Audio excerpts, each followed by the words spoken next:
Hello guys, let's look at another example on unadjusted final accounts of a sole trader.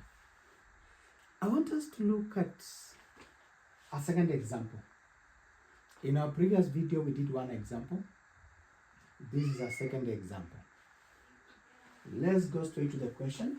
We are told this: the following trial balance was extracted from the books of K. Caliph, a sole trader, as at 31st December 2025. We are told building at cost 3 million. We are given the following additional information is relevant. Stock is at 31st December.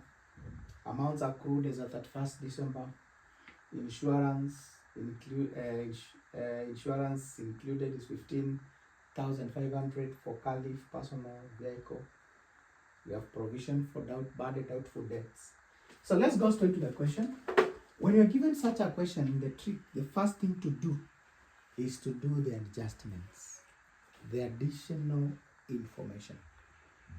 You start with the additional information.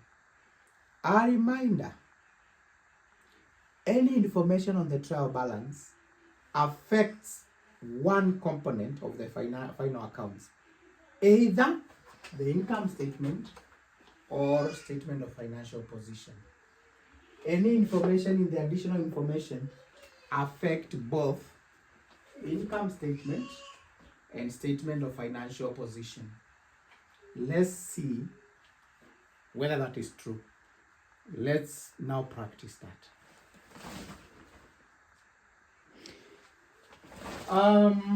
We go straight to the additional information. So in the additional information, we are given one. We are told the closing stock. Number one, I will do here closing stock. So closing stock, we know in the income statement we post it under cost of goods sold. Under statement of financial position, we post it as a current asset. So it will be posted twice. The second thing is amount accrued expenses. Accrued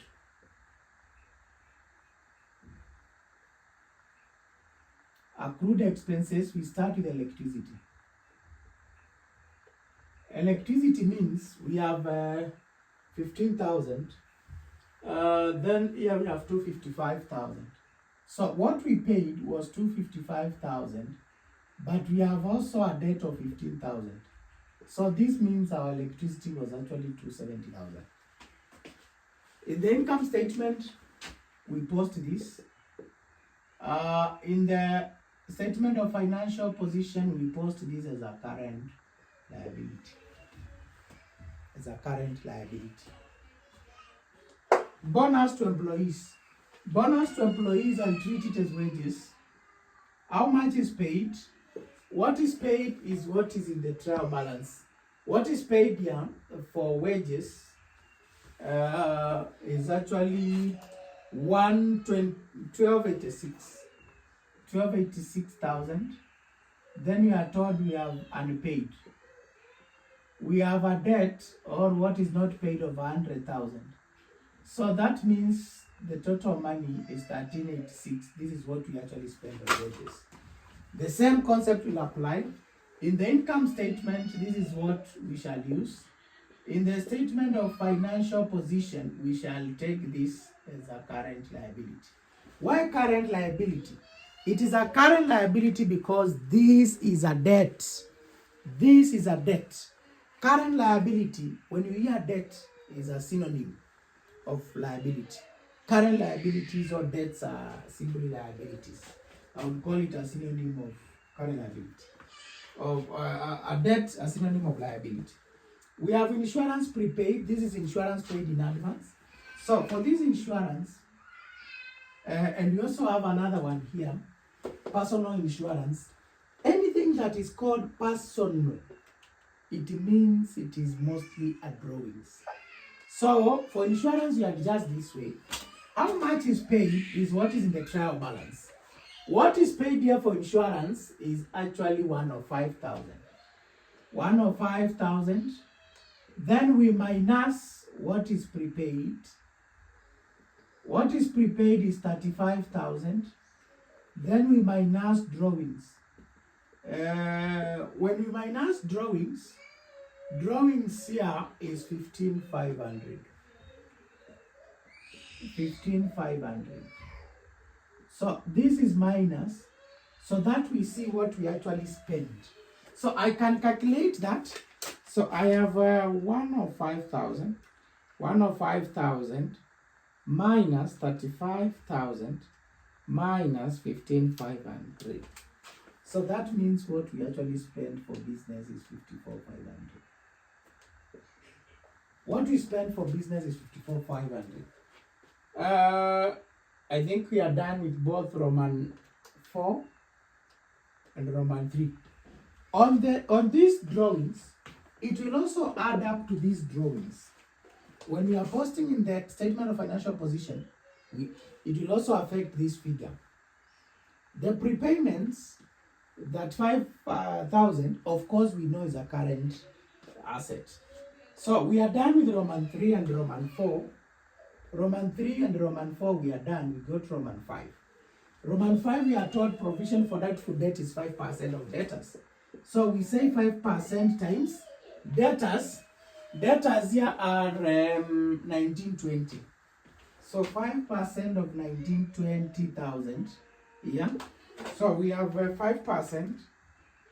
5% times 1920. That means our debtors are 96,000. Our provision is 96,000.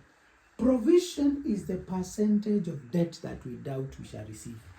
So out of 1.9 million, 1.92 million, we doubt whether we shall receive 96,000. So let's see from the previous year. And this is in the year 2025. This is what we doubt we shall receive. In 2024, we were doubting if we shall receive 72. So from 2024, we have actually had an increase.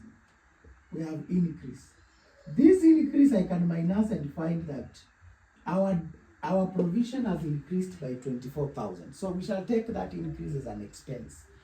Increase in doubtful debts is an expense, whereas a decrease is an income. So let's go to number 6. Number 6, we are told interest on loan had not yet been paid. Remember, our loan here is 10%. That means our interest is 10%. So I will take 10% multiplied by the amount of loan, which is 1 million. That tells me an interest of 100,000 is still pending, not yet paid. 100,000 is not yet paid. Last and not least, we have depreciation. Last and not least, we have depreciation. We start with motor vehicle. Motor vehicle, we are told, is 20% on motor vehicle. We are told is 20% multiply on reducing balance. So I will take the cost of motor vehicle, which is 1,6. Then I minus the accumulated depreciation because we are using reducing balance. Reducing balance means you use the net book value, which is the cost minus accumulated depreciation.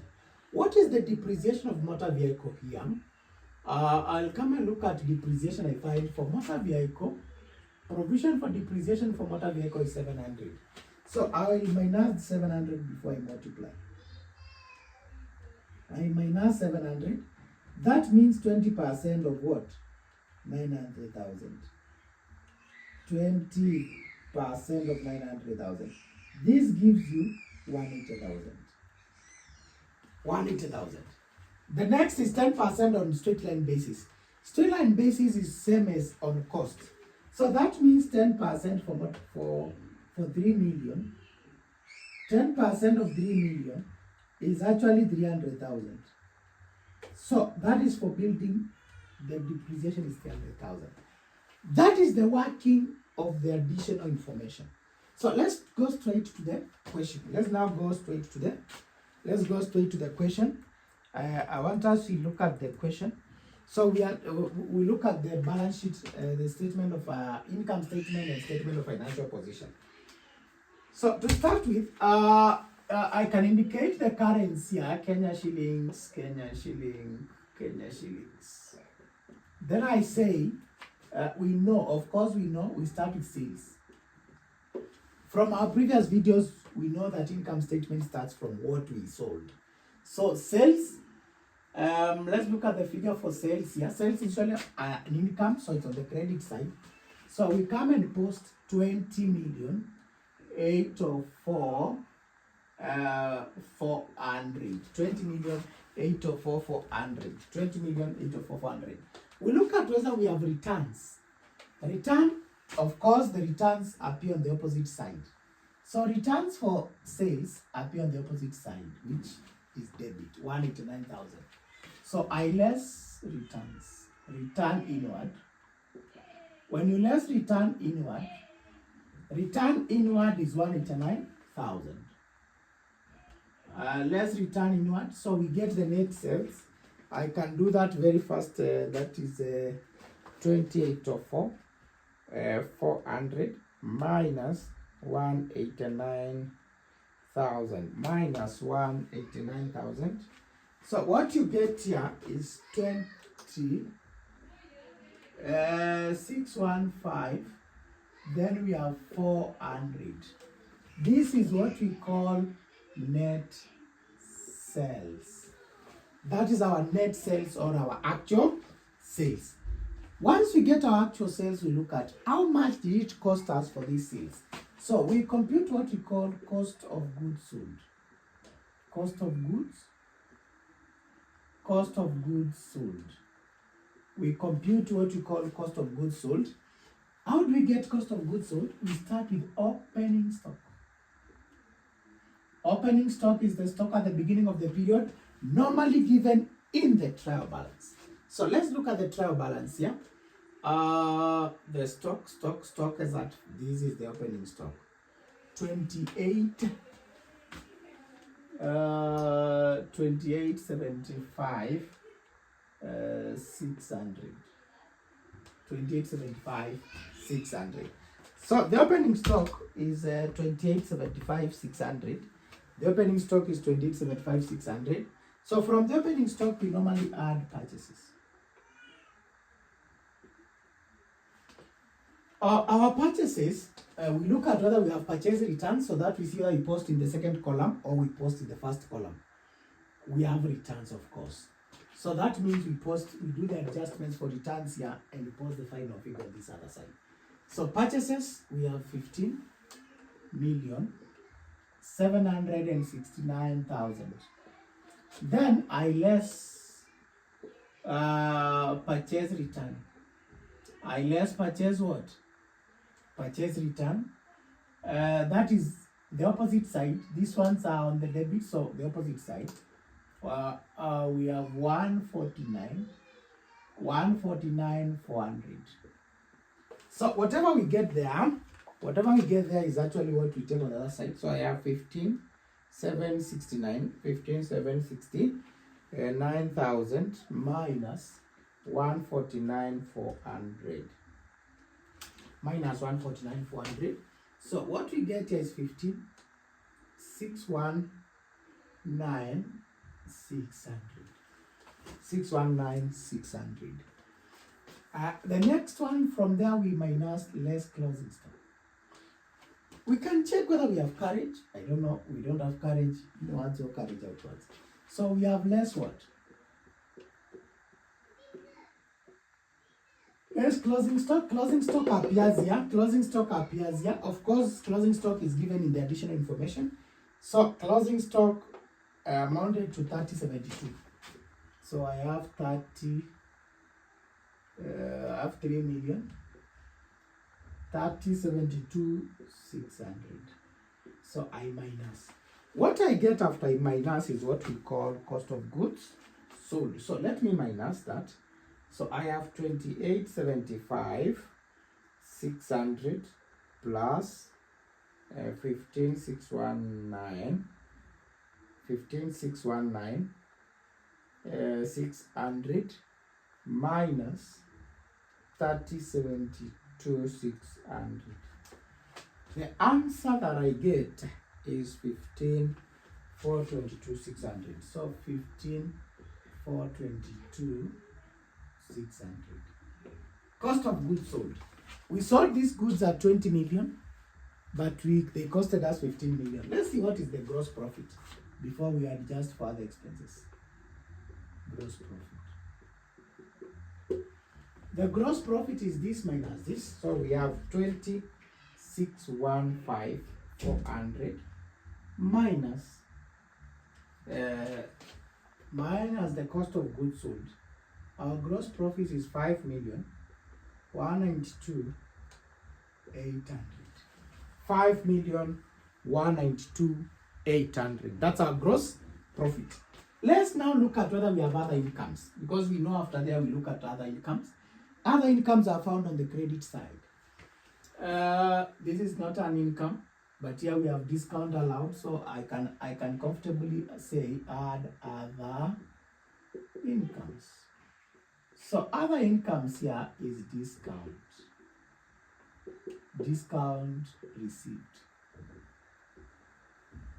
Discount received on the credit side is where we have income. Incomes are found on the credit side. So, and we post straight to this column. Once you have gotten that, you confirm if there is any other. Income. So, once you confirm if there is any other income here, let's check. Not income, not an income. This is not an income, not an income, not an income, not an income. Incomes are found on the credit side of the trial balance. So I add the two. So let me add plus 15,600 plus 15,600. I add 15,600. So what I get is 5,208,400. This becomes what we call gross income.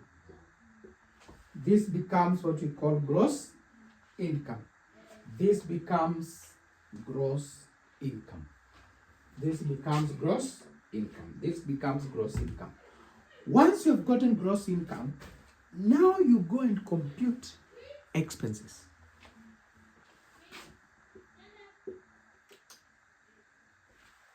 You compute expenses.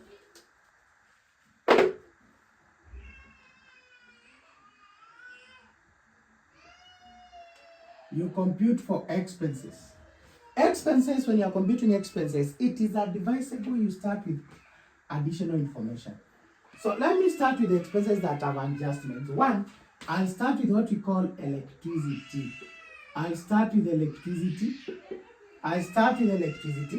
Electricity, I look at what we have paid. What we have paid here is 255,000. Then I plus what is unpaid or what is accrued. I add the accrued electricity. What has not been paid. So we paid 255, but we still have a debt of 15,000. That means our bill was actually 270. What we used was equivalent to 270,000. So I've posted this. I go to wages. Wages we paid 1286,000. After paying this, we had not paid. We plus accrued or unpaid. We had not paid 100,000. So this becomes 1386,000. It becomes 1386,000. That is what we actually spend on wages, 1386,000. So I can comfortably tick this and say I've posted it in the income statement. I can tick this, and I can tick this because I've already posted it once. I go to insurance. Insurance here, we have what we paid. I'll just replicate what we have here. 105,000 less prepaid. We overpaid, by the way. So after this, after paying 105,000, we had overpaid by 35. So I must minus to know what was the bill. But still, after minusing this, I must minus less personal, or what we call drawings. This does not relate to the business. So that means the business did not spend that money. So I must minus to know the personal, so that I see how much we spend as a business. As a business, we have agreed we spend 54,500 as our insurance for the business. That is what we spend. Let me add this. Let me add and confirm. Let me add that to just confirm. 105,000 minus 35,000 minus 15,500 minus 15,500. So you get 54,500. So I think that's okay. We have done this. We have done for insurance. This one we have done this. So we go to provision. Of course, the provision we have increased. So I will talk about increase in provision. Increase in provision. Increase in provision for doubtful debts.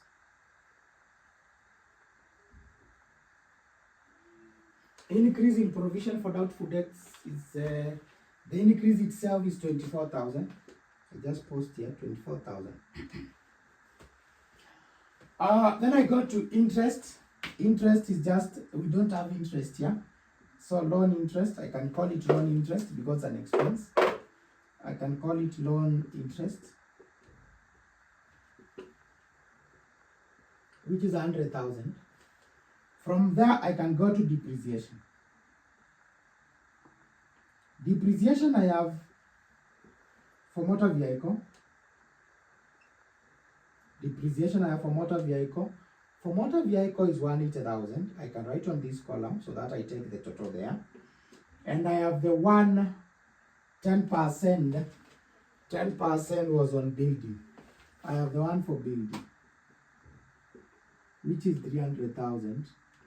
So that means our total depreciation was actually 480,000. Our total depreciation was actually how much? 480,000. I've finished posting that. The ones in the additional information, I've posted these ones, I've posted this, I've posted this. So now, at least every transaction in the additional information is posted once in the income statement. Let us now look at other expenses that are not in the additional information but are here. Expenses are found on the debit side. So I look at the electricity, this one is posted. Now we don't have rates. So I post 130 rates. Straight to the final column, 130,000. Insurance we have posted. Bad debts not yet posted.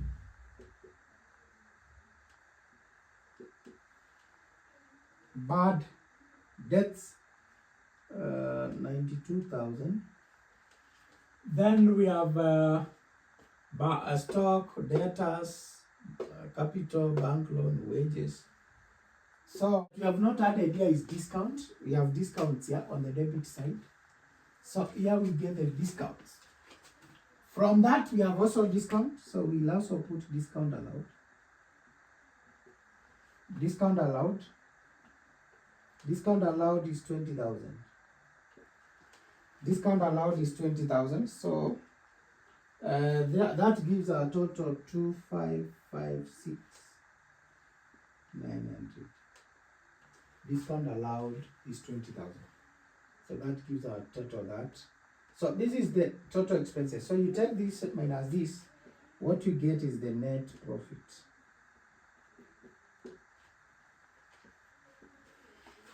Let me minus that 52,008,400 minus, you get 26,51,500. 26,51,500. We get 26,51 what? 500. So once you get that, now you can do what we call in the statement of financial position. Let me wipe out this. I hope we are able to follow. We wipe out this.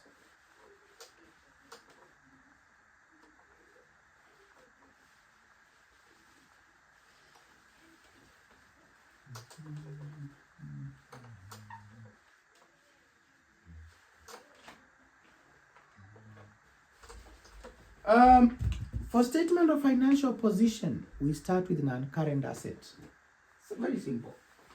Of course, here we have costs, accumulated depreciation, and here we have net book value. Net book value, which is the actual value. So here we start with non-current asset.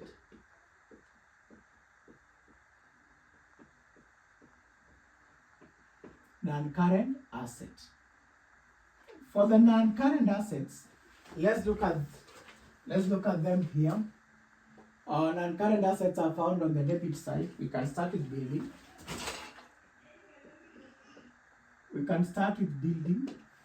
For building, the cost of building is 3 million. Let's look at depreciation. Let's look at the depreciation for the building. We had calculated 10% on straight line basis. So that was 300,000. In the trial balance, we don't have any other depreciation. So you take this minus this, we have 2.7 million. Let's go for motor vehicle.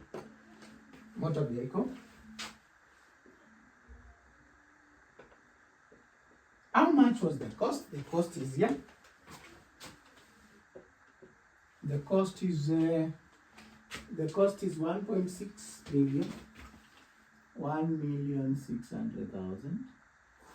The depreciation here, we shall use what we computed. What we computed was 180,000 plus the accrued, which is 700,000.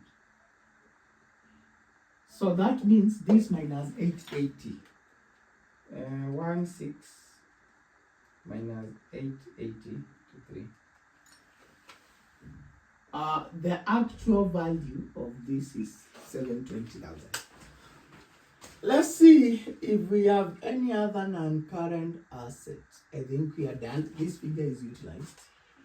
This one is already utilized. That figure is already utilized. We don't have another non-current asset. So we add the two. The total of these two is 3 million for 2 that way. We don't need to write the total. As I said in the former video, every accountant knows when you put a line after several figures, you're actually doing the calculations. Or you are giving the result. So this line is enough to tell you this is a total. So when you're writing, you skip just a space that you could have written total and current asset, but you don't want to make our financial statements too clumsy. Remember, one purpose we prepare financial statements is to make sure they are in the most summarized, to give a summary of the transaction. So we must make sure it's highly summarized. Then the next thing we have current assets. Current assets. For current assets, we start with the stock. Stock is here. We start with stock. Stock is 3,072,600. From there we go to prepayment. The bills that have been paid in advance, the bills that have been paid in advance include insurance of 35,000.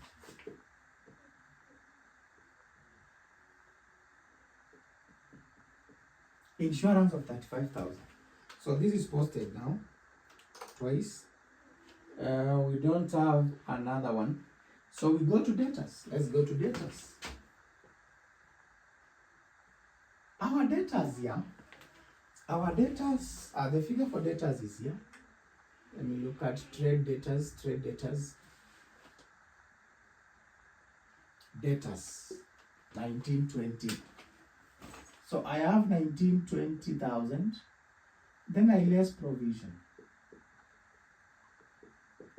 The provision was 96,000. So I can compute that. I have 1920 to 3 minus 96,000. So the debtors is 18 to 4,000. 1824,000. Then from there we look at other assets that we have. If we have other assets, I think I've used this figure for data. This is used now once. This bank is on the credit. Since bank is on the credit, that means that is a bank overdraft. It's a bank overdraft. That is a bank overdraft. Since we don't have any other current assets, what we do now, since we don't have any other current assets, what we do is now to get a total of all that. So I can get the total of this 1824 plus 1824,000 plus 35,000 plus 3072. That is 72. Can confirm that figure. That is 72,600. So what we get is our current asset is 49,31,600. So this one is 6. This one is 6. So the total current assets is 49,31,600. Like I said, you don't need to write, but you can know, of course, that gap means when you are writing, you skip some space that you could have written total current assets, but you don't need to write so that you don't make your work clumsy. Once you're done with this, we usually go to get what we call current liabilities. Current liability. Let's look at the liabilities. And of course, we must start with the obvious, accrued expenses. And I'll start with electricity. This is 15,000. 15 what? Accrued electricity is 15,000. Then bonus to employees 100,000. Then accrued bonus 100,000. We have also loan interest.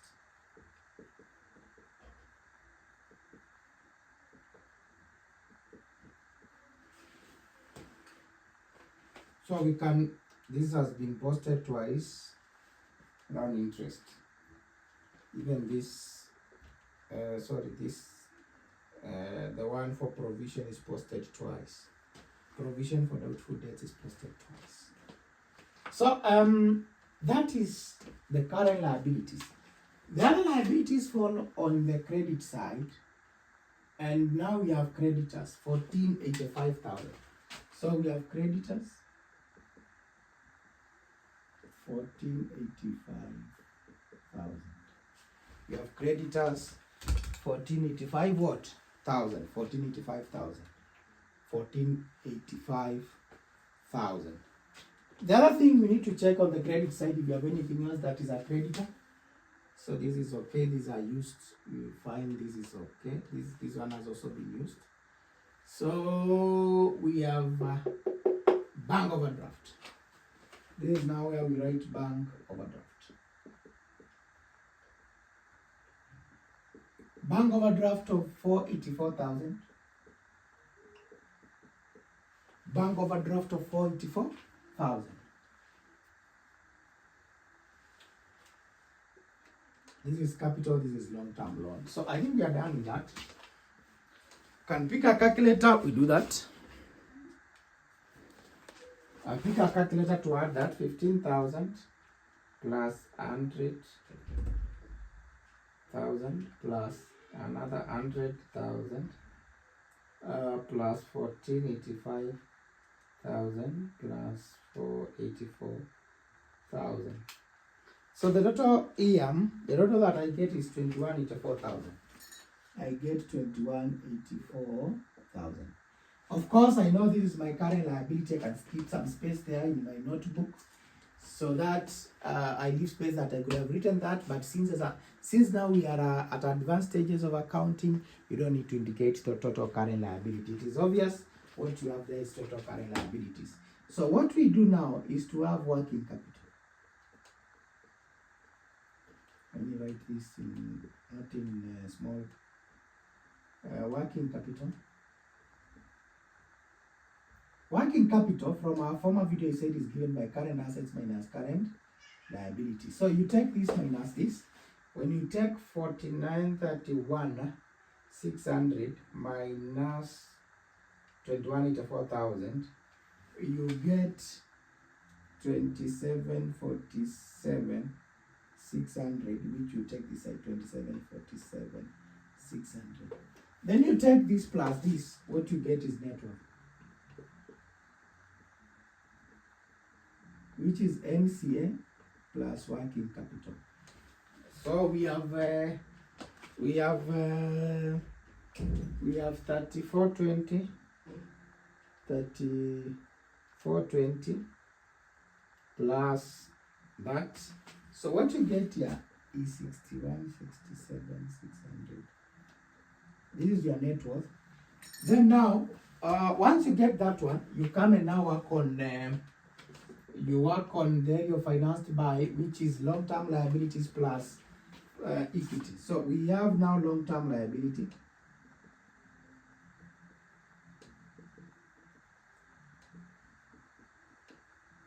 Long-term liability, we have loan. The loan here is 1 million. So I need to tick this. The loan is 1 million. So that 1 million will be posted there. Then we have financed by.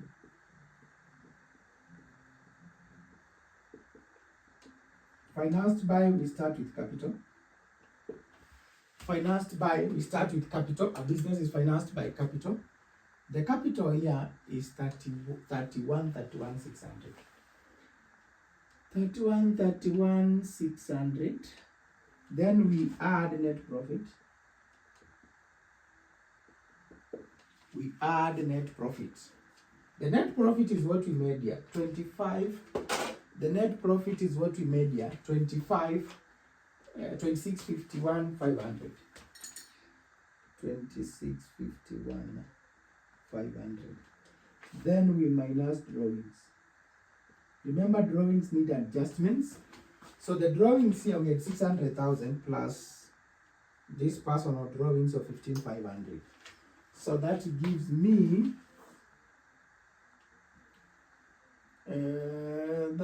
61. Sorry.